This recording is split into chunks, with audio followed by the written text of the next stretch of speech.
learn about the crazy and almost scandalous story about how I got started taking yoga. Hi, my name is Michelle Fondin and welcome back to the Michelle Fondin Author Vlog. I am the author of almost 12 published books on Earth Day, April 22nd of 2025. And I will reveal the book jacket, the book title in just a few minutes. I am here not with my Grogu tumbler, but with a tumbler that a friend gave me for my birthday last year. And it says, I am a writer. Anything you say or do may be used in a story. Yes, sorry if you're in my life. That is what is likely to happen. Anything you say or do may be used in a story. I'm here with my Ticino Dandelion Caramel Nut Tea. I'm here with my friends. I don't know who you can see. You can see Gudetama on this side. I don't know, Grogu is somewhere. Grogu is hiding. He's practicing being a Jedi, so he's not here with me. If you're new to my channel, welcome. Thank you for subscribing below. Click on the bell, scroll up to off all notifications, and thank you for giving the video a thumbs up. You can learn meditation with me. The links are below. Don't forget to check out the Dharma workshop. I have an upcoming Dharma workshop. Check the link out on my website. Okay, are you ready, guys? Are you ready for the reveal of my 12th published book as of April 22nd of 2025? Here it is. Now it is, you can see the line through it right here. It's a proof copy. I've gotten proof copies from Amazon before, and there was never this bar in the middle of it.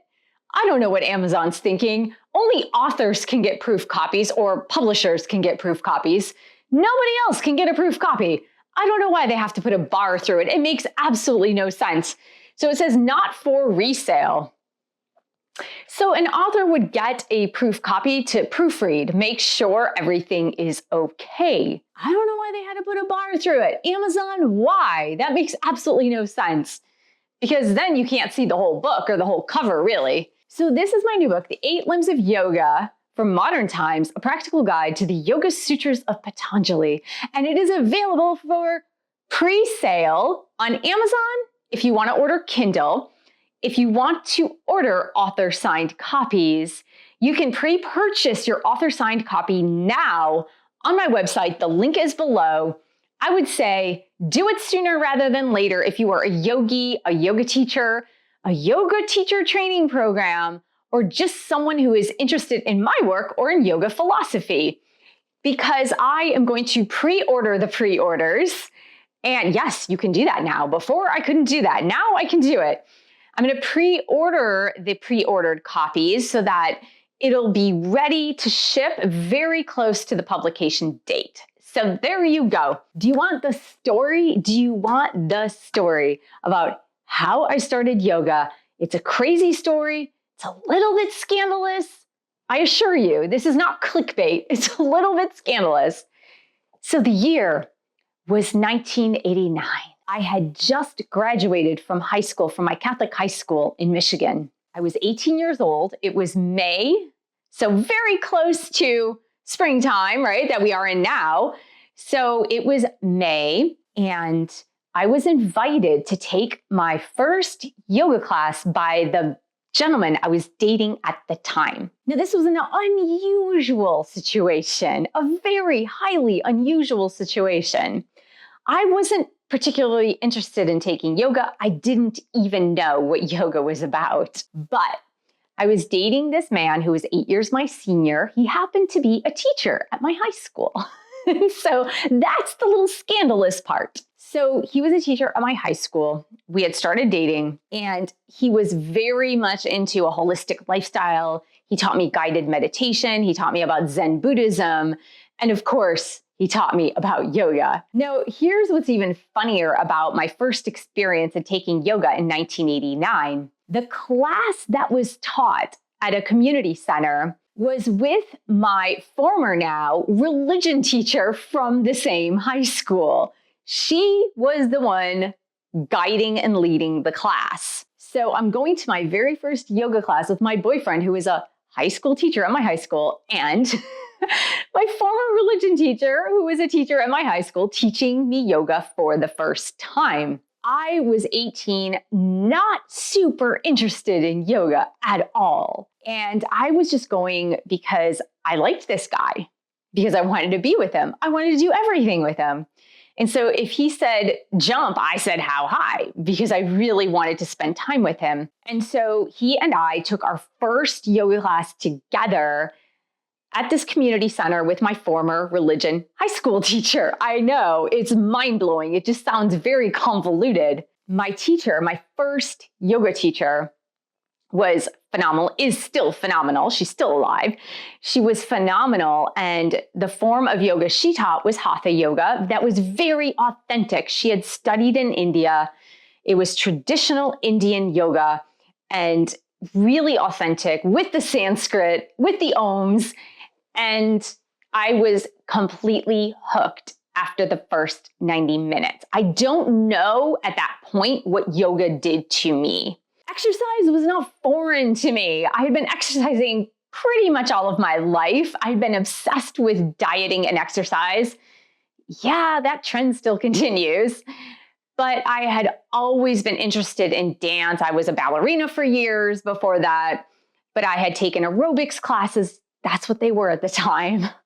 They were like dance aerobics, high impact aerobics, step aerobics. I was into all of that. So fitness classes were not new to me. Fitness classes felt very comfortable, like an old glove. And yoga, while it was a fitness class, was very different to me. It felt different. It did something to me on the inside of me that I couldn't quite describe at the time. I didn't know what had overcome me during that 90 minutes, that first yoga class. So I went in with the intentions of spending time with my boyfriend at the time, wanting to do everything he did, to spend as much time with him as I could. And I came out of that first yoga class knowing that my life had been completely transformed in those 90 minutes. And I had no idea what was happening to me.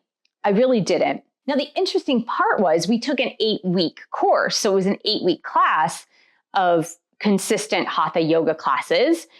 And I did every class, and I didn't really think more of it. Throughout my 20s, I did more yoga, more or less. It was really difficult to find yoga classes around that time. This was in the 90s. In the 90s, yoga was not very popular. And so it was really a search, a hard search to be able to find a yoga class.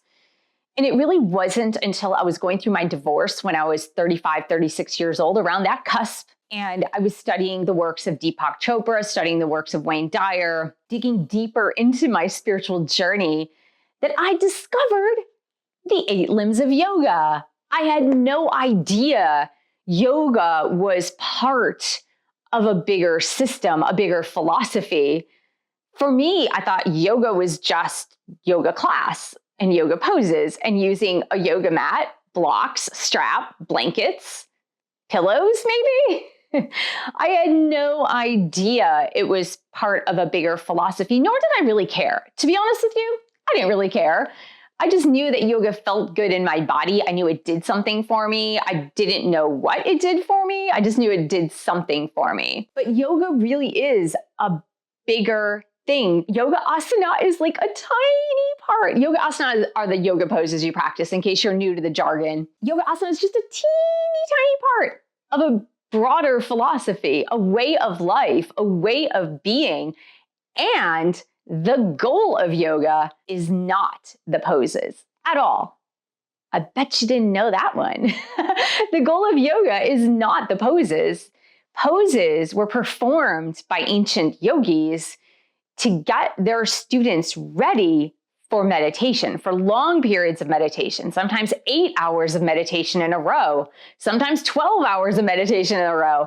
So the yoga poses were just designed to get them prepared, get their bodies prepared for a deeper meditative practice. And the 8 limbs of yoga are guidelines that guide you toward that purpose, to recognize that there is no separateness between you and source. Now, of course, when I was 18, I didn't know this. When I was 20, I didn't know this. It took me a really long time to get it. And it wasn't until I was in yoga teacher training around age 37 that I realized, oh, I get it now. The point and purpose to yoga asana is not yoga asana. The point and purpose to yoga asana is to take you deeper into your higher spiritual self, connection to source, connection to higher being. So that is my journey into yoga. And it has been something for the past, I think it's more than 36 years. But in my 36 years journey into yoga, yoga asana, of course, and expanded into yoga philosophy, the Yoga Sutras, the 8 limbs of yoga, to meditation, of course. If you've been following my channel for some time, you know that I talk about meditation all the time. But it was the 8 limbs of yoga that brought me there. It brought me to this point. And for those of you, especially for those of you who have become disheartened by religion, disenchanted by religion, by the dogma, by the religious standards, by the rules and regulations, and the damnation, if you will. The Yoga Sutras are moral and ethical guidelines. They're bodily guidelines. They're guidelines to help you align with yourself better and better, to help you get in touch with your higher spiritual self, with spirit, with God, with source, with divine consciousness. And it does it because you are guiding you. It's not because somebody is telling you to do it. And that's why I appreciate the 8 limbs of yoga and the Yoga Sutras so much, is because it's self-guided. When I started the transition of this channel from all twin flame material to self-realization and self-actualization, this is it, guys. This is the pathway to self-realization. The 8 limbs of yoga, the Yoga Sutras, is the pathway to self-realization. And it is a unique path because it takes you to you. It's not like it takes you to other people, to the preachers, to the churches, to the synagogues, to any other places, to the scriptures, to this scripture, to that one, to this rule, to that rule. It does none of that. It takes you on a journey to yourself. And that's why I appreciate it so much. So if you are interested, please do follow along, because I'm going to be talking a lot more about the Yoga Sutras, the 8 limbs of yoga, and self-realization for sure, and to help guide you on this pathway to oneness. Of course, you can check out my book. It's not live yet. It's not live yet. April 22nd, 2025, Earth Day. But you can pre-order author-signed copies. You can pre-order the Kindle copy on Amazon, and soon on Audible once the book is live. So I want to thank you so much for entrusting me with your spiritual journey. Thank you so much for joining me here today. Thank you for subscribing below. Click on the bell, scroll up to all for all notifications. Thank you for giving the video a thumbs up. Thank you for sharing this with other yogis, yoga practitioners, yoga teachers, yoga teacher training programs, and other people you know are interested in expanding their yoga practice. Thank you so much for all of your support, and I will see you in the next video.